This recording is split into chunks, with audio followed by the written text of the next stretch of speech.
Sakera, seorang tokoh pejuang legenda kelahiran Pulau Madura. Simak cerita selengkapnya. Dulu ada seorang pemuda dari Pulau Madura yang merantau ke Jawa Timur. Pemuda tersebut bernama Sakera. Dia meninggalkan kampung halamannya untuk mengadu nasib di pulau seberang. Bukan hanya Sakera saja, merantau sudah sejak lama merupakan tradisi orang-orang Madura. Mereka ada yang merantau ke Jawa Timur, Jawa Tengah, dan Jawa Barat. Bahkan sebagian dari mereka merantau sampai ke Sulawesi, Kalimantan, bahkan ke Irian Jaya. Ketika perjalanan Sakera sampai di Rembang, Pasuruan, dia merasa cocok dengan suasana tempat tersebut. Hamparan kebun-kebun tebu dan hijaunya lahan persawahan yang ditanami padi membuat Sakera jatuh cinta pada tanah tersebut. Tentu saja, pemandangan seperti itu tidak ia jumpai di kampung halamannya yang tandus. Tanaman padi dan palawijaya enggan tumbuh di tanah Madura yang tandus dan berkabur. Betapa suburnya tanah di sini, kata Sakera di dalam hatinya.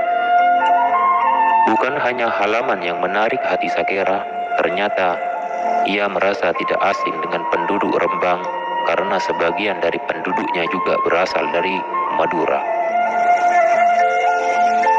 Akhirnya Sakera memutuskan untuk menetap di Rembang. Untuk memenuhi kebutuhan hidupnya, ia bekerja sebagai mandor perkebunan tebu milik Belanda. Pekerjaan utama Sakera adalah mengawasi perairan lahan perkebunan tebu tersebut. Belum terlalu lama bekerja sebagai mandor perkebunan tebu, Sakera bertemu dengan seorang pemuda bernama Brodit. Karena merasa cocok, keduanya kemudian berteman baik. Bukan hanya itu saja, selang beberapa bulan kemudian, Sakera bertemu dengan seorang gadis Rembang yang bernama Marlena. Rupanya di antara kedua insan berlainan jenis itu, ada getaran cinta yang tak tertahankan. Tak lama kemudian Sakera mempersunting Marlena. Mereka menjadi pasangan yang hidup bahagia meskipun tidak berlimpah harta. Setelah sekian lama bekerja di perkebunan tebu milik Belanda, Sakera menemukan ketidakjujuran atas atasannya. Awalnya, ia hanya mendiamkan saja melihat kecurangan yang dilakukan oleh Belanda kepada para pekerjanya. Tetapi, kejadian tersebut terus berlanjut sampai akhirnya gaji para pekerja disunat. Melihat kenyataan tersebut, Sakera bergerak hatinya untuk menolong para pekerja. Ia menyadari kalau hanya berdiam diri saja tanpa berbuat sesuatu, justru akan semakin memberi kesempatan pegawai Belanda untuk memperbesar kecurangannya. Akhirnya dengan keberaniannya, Sakera memutuskan untuk mencari dalang dari ketidakjujuran pegawai Belanda yang semakin menyengsarakan para pekerjanya. Setelah lama mencari dan menyelidiki kasus kecurangan yang terjadi, akhirnya Sakera berhasil menemukan dalang kecurangan tersebut. Awalnya, pegawai Belanda yang berbuat curang itu mengelak dan tidak terima saat kedoknya ditemukan oleh Sakera. Akhirnya mengancam akan mengadukan Sakera ke atasannya. Namun Sakera tidak takut dengan ancaman tersebut. Perseteruan antara Sakera dengan pegawai Belanda yang berbuat curang itu semakin hari semakin memanas. Sampai pada suatu ketika perseteruan itu berujung pada pertumpahan darah. Sakera terpaksa menghabisi pegawai Belanda itu dengan celuritnya ketika Sakera ditantang berkelahi. Kejadian itu ternyata terjadi di dalam kantor pegawai Belanda itu sendiri. Ketika itu Sakera bermaksud menuntaskan masalah kecurangan yang dilakukan oleh pegawai Belanda, namun tanpa disangka pegawai Belanda itu naik pitam dan mengancam Sakera dengan pistolnya. Sebelum pistol pegawai Belanda itu menyala, celurit Sakera terlebih dahulu mencium leher pegawai Belanda itu hingga tewas bersimbahan darah. Mereka aneh dengan tingkah laku Sakera saat yang keluar dari ruangan pegawai Belanda dengan baju yang berlumur darah. Salah seorang pegawai Belanda lainnya mencari tahu, dan betapa kagetnya saat ia melihat pimpinannya terbujur kaku di dalam ruangan yang baru saja ditinggalkan Sakera. Tanpa menunggu lama, pegawai itu langsung melaporkan perbuatan Sakera yang dengan kejam membunuh pimpinannya. Akhirnya, Sakera dijebloskan ke dalam penjara. Bagi Sakera, penjara merupakan resiko yang harus dia terima dari perjuangannya membela pekerja kebun tebu yang tertindas. Sementara itu, para pekerja tebu bersukaria atas tewasnya salah seorang pegawai Belanda yang selama ini telah menyengsarakan hidup mereka. Mereka sepenuhnya mendukung perjuangan Sakera dalam membela nasib mereka yang dipermainkan oleh pegawai Belanda tersebut. Hidup Sakera, hidup Sakera, teriak mereka mendukung Sakera. Sebelum dijebloskan ke penjara, Sakera berpesan kepada sahabat baiknya, yaitu Brodin, untuk menjaga dengan baik istrinya, Marlena. Pesan Sakera itu selalu dijaga oleh Brodin, sehingga setiap pagi sebelum berangkat bekerja, dia selalu menyempatkan diri untuk singgah sebentar di rumah Sakera. Dan setiap pagi juga Marlena selalu membuatkan sarapan untuk Brodin. Kebiasaan ini berlangsung setiap hari. Bahkan Brodin semakin sering mengunjungi Marlena. Marlena senang-senang saja karena mendapat perhatian meskipun bukan dari suaminya, melainkan dari sahabat suaminya. Namun, lama-kelamaan Marlena merasa perhatian yang diberikan Brodin lebih besar daripada perhatian Sakera selama ini. Dia merasa bahagia mendapat perhatian dari Brodin. Terlebih lagi, semenjak Sakera dijebloskan ke penjara, Marlena merasa kesepian. Marlena terombang-ambing dalam menunggu seseorang yang belum pasti akan kembali atau tidak. Bisa saja Sakera dihukum seumur hidupnya. Sampai akhirnya, Marlena memutuskan untuk berusaha melupakan Sakera.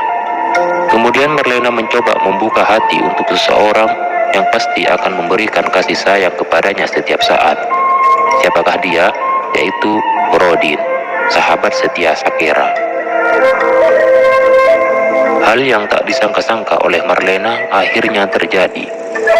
Sakera dibebaskan karena dari hasil penyelidikan kasus kecurangan pegawai Belanda yang sebelumnya dipakai alasan Sakera untuk membela diri, menumpukan bukti-bukti yang menguatkan kasus tersebut.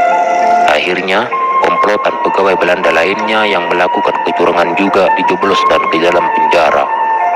Sementara itu, Sakera yang tidak bisa menahan kegembiraan itu langsung pulang ke rumahnya untuk segera menemui istri tercintanya, Marlena. Dalam perjalanan pulang, Sakera sudah membayangkan bahwa Marlena akan terkejut saat melihatnya pulang ke rumah tanpa pengawalan polisi. Namun, keindahan yang dibayangkan oleh Sakera tiba-tiba pudar. Ketika baru saja menginjakkan kaki di rumahnya, mata Sakera melihat Marlena dan Brodin sedang bermesraan. Tentu saja hal itu membuat amarah Sakera memuncak. Sakera kecewa kepada istrinya yang telah mengkhianati kesetiaannya. Ia sama sekali tidak percaya bahwa Marlena telah meragukannya dan tidak percaya lagi kepadanya. Sakera juga kecewa kepada Brodin, sahabatnya, yang telah dipercaya untuk menjaga istrinya, tetapi malah menghancurkan hidupnya berselingkuh dengan Marlena.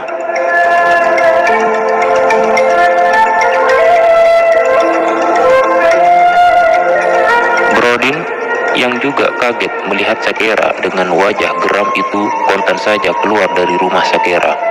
Setelah Brodin keluar, Sakera marah besar kepada istrinya. Beberapa hari kemudian Sakera memutuskan mencari Brodin. Dia sadar kalau kesalahan bukan sepenuhnya pada Marlena. Sakera merasa Brodin telah banyak bersalah dan Sakera bertekad untuk mencari sampai ketemu. Tetapi kenyataannya tidak semulus apa yang direncanakan oleh Sakera. Brodin mendapat kabar buruk tentang rencana Sakera sebelum Sakera berhasil menemukan Brodin. Sementara Sakera sibuk mencari Brodin, Brodin berusaha mencari cara untuk membalikkan keadaan.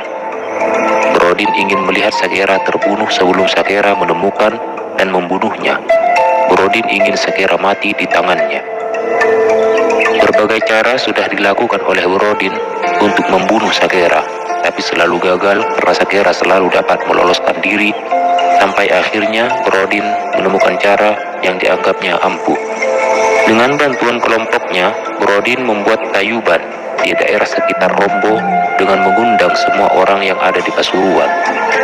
Brodin yakin dengan cara itu Sakera termasuk salah satu dari beribu-ribu orang yang akan datang pada tayuban tersebut. Brodin dan beberapa orang kepercayaannya membuat jebakan untuk Sakera dengan membuat panggung tempat di atas lubang yang memang sengaja disiapkan dan tak lupa melubangi panggung tersebut. Benar saja, pada acara tayuban Sakera nampak berdiri di depan panggung di antara orang-orang yang menghadiri acara tersebut sambil menikmati alunan musik. Brodin segera memerintahkan kaki tangannya yang tidak jauh dari Sakera untuk mengajak Sakera naik ke panggung. Sakera yang tidak mengetahui rencana besar di balik semua itu mau saja menuruti tanpa ada rasa curiga sedikit pun. Di atas panggung, orang suruhan Brodin mengarahkan Sakera tepat di atas lubang yang dibuat oleh Brodin. Di tengah asyiknya Sakera menikmati musik tayuban, panggung yang tidak begitu kuat itu pun roboh. Sakera jatuh tepat ke dalam lubang yang telah disiapkan Brodin, lalu memerintahkan semua orang suruhannya untuk mengambil batu dan melemparkannya ke dalam lubang. Dan akhirnya Sakera tewas terbunuh. Jasadnya diambil dan dikubur dengan hanya melemparkan tubuhnya ke daerah Bekacak.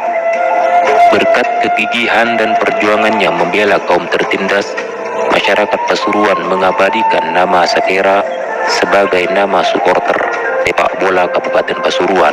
Mereka berharap kesebelasannya dapat setangguh dan segigih nama yang mereka pakai, Sakera Mania. Begitulah sepenggal sejarah Sakera, sang pejuang dari Madura. Assalamualaikum warahmatullahi wabarakatuh.